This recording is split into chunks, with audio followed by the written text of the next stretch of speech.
Hey y'all, Eli Jolly back for the third installment in my intermediate series. In the first two installments, we played with this idea of being a bridge detective. We talked about being a bridge detective during the auction and being a bridge detective during the lead. Now, we're going back to the defender's chair because today I want to talk about a topic that's actually not discussed enough, and that's card reading. Okay, so in order to be a good bridge detective, we have to be able to read the cards and read the scenarios as they progress. Now, another aspect is understanding declare's intentions on the play. Now, what is good for them is bad for us, and vice versa. So we're going to be looking at what their strategies are and how we can counter those. But of course, we have to kind of keep our ear to the ground and be listening and paying attention to every little clue we can in order to do the best we can. All right, so let's go ahead, and I'm going to have all four hands exposed, which is going to obviously aid us in our journey, but I want to talk about the logic. The logic is the key feature. Whenever you're learning anything in bridge, if you understand the logic, then the memorization is going to be 1,000 times easier. So let's focus on that logic and the story of what happens here. So we're going to be in the south chair, and initially here, we're going to pass. We have one club, pass, one spade, pass. West decides to make a two-spade call, pass, and East bids for spades, pass, pass, pass. Okay, so we're on opening lead here. What we know is the West has a minimum hand with clubs and spades. We know that East has a hand worth going to game after a simple, after the partner is simply supporting them. And now at this point, we have to make a lead. Now there aren't a ton of clues, but in these situations, it feels to me like going passive is good. It feels like a diamond could be wrong, a club could be wrong, a heart could be wrong. So let's just lead a trump and maybe we can cut down their roughing ability. Now that's what I did in this hand. I just led the jack of spades. Didn't try to be too tricky. So we're looking at dummy, okay, immediately. And we should be thinking to ourselves, okay, what tricks can we take? So I know I'll probably get the ace of hearts. Hoping my partner, and I need a lot of help from my partner, we need to somehow gather 3 more tricks. Now, it seems to me like the weakest suit they have is diamonds, and that needs to be a source of tricks, but let's follow along with the play and see what the declare does. So there are other inferences we could talk about, but I want to kind of hone in strictly on what declare does in their technique. So declare does something interesting here. Firstly, they play the ace of spades. So we should be saying to ourselves, okay, well, it's probably the case now that we can give declare the king queen of spades. If my partner had the queen, maybe they would let her roll around, maybe they play a different strategy, but they've taken the ace here. So that's just my initial read on the hand. And my partner plays the spade. Okay, so at this point, they do something very telling, and they play a heart. So when they play a heart here, we're really paying attention to what our partner plays. So our partner here, we're playing standard carding, plays the 9 of hearts. Now this 9 of hearts is a standard card. This is showing an even number. So when you say it's an even number, and they play the king of hearts here, I have a decision to make. Now, I'll be honest, I played this hand recently in a tournament, and I played the ace of hearts, but in retrospect, I think I should have played low. Now, there are a lot of reasons for that, but I think from my partner's play, I can tell they have a doubleton. Now, from the auction, it really feels like East has 5 spades, and if my partner has a doubleton, we can pin East with 4 hearts. Now, if they have 5 spades and 4 hearts, then that means they have 4 cards in the minor suits. Now, there's also the deeper inferences here as a detective. Now, West has a source of tricks in the dummy. They have clubs. And if they had honors in the club suit, I think that they would have maybe played this hand differently. Maybe they try to draw trumps and then set up clubs. That seems like a completely reasonable line of play. But they decided not to. So I think from that vantage point, we can begin to pin their hand down. I think that East probably has 5 spades, 4 hearts, and they have short clubs. Now, that means that diamonds is their suit that's vulnerable, but this diamond holding is one in which we don't want to break diamonds. So I had a lot to think about on this hand. I also knew from my partner's 9 of hearts that my little hearts would not be able to withstand East's onslaught of hearts. So, it feels natural here. What I did during the play to play the ace of hearts and then try to draw trumps, but I knew that my 5, 4, 3 of hearts were not going to hold up. So I also wanted Declare to keep playing hearts because I wanted them to ruff. So this is a very tricky hand, and I was playing a very good Declare, so I had a lot to think about here.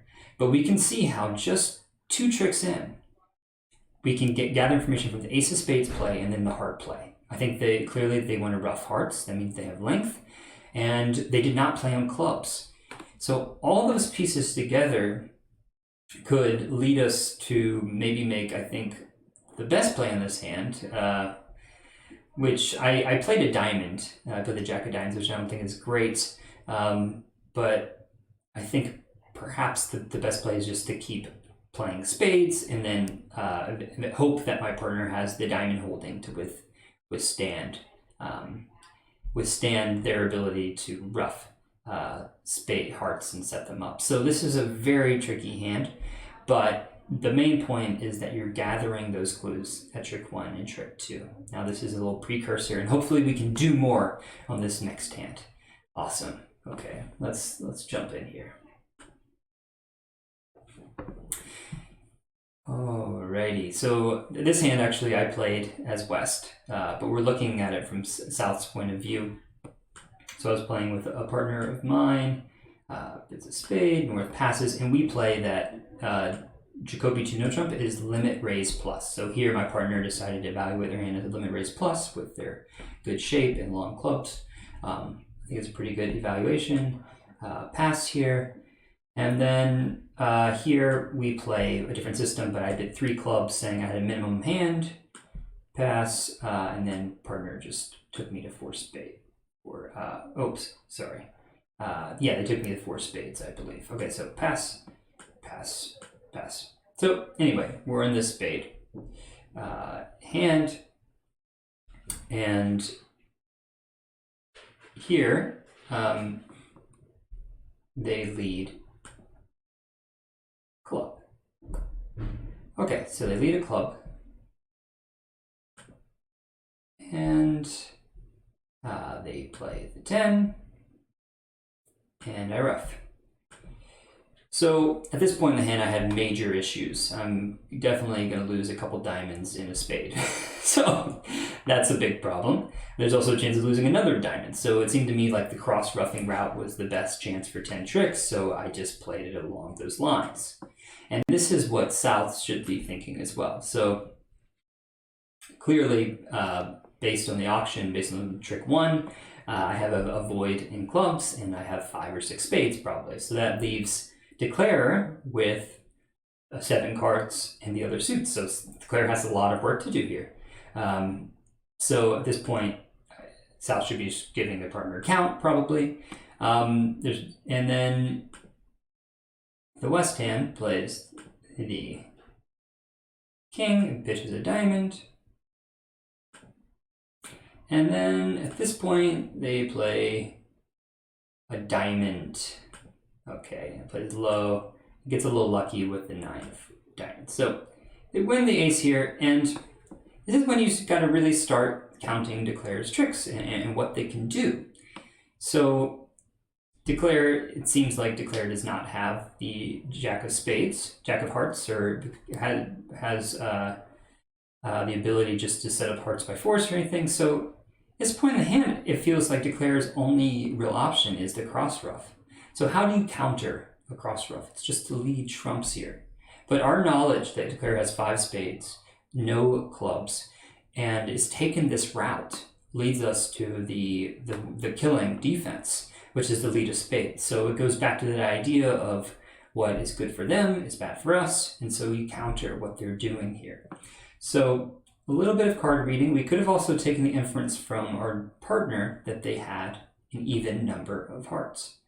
Another great inference here. So if that were the case, our partner would be able to fly with the ace, and now our partner should follow our lead and just play another spade. So we could do a deeper dive here, but if we look a little deeper, we can see that at this point, Declare is kind of out of options. They're going to be able to win 4 spade tricks, a diamond trick by force, and they're really, really in a bad position. So this is just a nice, simple hand on countering what Declare is doing, and you got to be keyed in to their line of play. Why are they playing it like this? Why are they playing it like this? That's the thought. That's the question you need to be asking yourself. Okay, final example. All right, so East has this one no trump opener. As South decides to pass, and West raises 3 no trump. Okay, pass, pass, pass. And so South leads the Queen of Hearts. Okay, let's stop here. Okay, so whenever dummy comes down like this and has 5, 6, 7, 10, 12 points and Declare's opened. Okay, it's 12. Declare has at least 15. It's 27. And we have 5, 8, that's 33. So partner has most 7 points. So this is going to be hard to set just from that mathematical point of view. So we have to be really, really alert to our chances. So interestingly, Declare plays the king and partner plays low. So of course, East has the ace of hearts at this point. And then this is the key moment. They decide to play a spade. Partner gives count. They play the jack. Okay, let's stop right here. So put yourself in Declare's shoes. If you're declaring this hand and you did not have the ace of diamonds, your first thing you would do would be to set up diamonds. You know, in a no trump contract, it's a race. You want to be developing your tricks before they can develop theirs. So I think we have a really strong inference. The inference here is that East has the ace of diamonds. Now, if East has the ace of diamonds, we know they have the ace of hearts. That's 8. They're playing on spades to set up tricks. I think it's pretty fair guess that we think that they have the ace of spades. That's 13. And they're hooking the jack of spades. Okay, fascinating. So I think it's our only chance here to play for this exact layout, which is to play the king of spades. And now if we're counting Declare's tricks, we can count them to have 5 diamonds, a heart is 6, and a spade is 7. Okay, so, 2 spades is 8 more, and they already have 1 trick, right? So if they have 8 potential tricks, once they get in, and they have 1 already, they're gonna make 3 no trumps. So we have to do something very active in this position. Last hand, we did something kind of passive, right? We played trumps back to limit their trumping ability. Here, we need to take a really active approach because we can give them the ace of diamonds. And if they have the ace of diamonds, we're screwed, basically. Excuse my French there. So here, play the queen of clubs, and then we get this magic signal from partner. Partner plays the 8, and now we just kind of have to hope that they have the tricks. They can do everything they need to do. Hopefully they have 5 clubs. They play the king, and we are rewarded in a big way. At this point in the hand, North will be able to cash their 2 clubs, and Declare will go down. Okay, so what have we learned today? What are Declare's intentions? What are they doing? And how can we counter that? Those are questions you have to be asking yourself constantly. And the other stuff we worked on is a little bit more technical, keeping track of the auction, understanding the bidding, right? What did my partner not lead? What did they not lead? These are questions that we can pin down just through sort of raw analysis and understanding the math of the game. Now, this is more logic.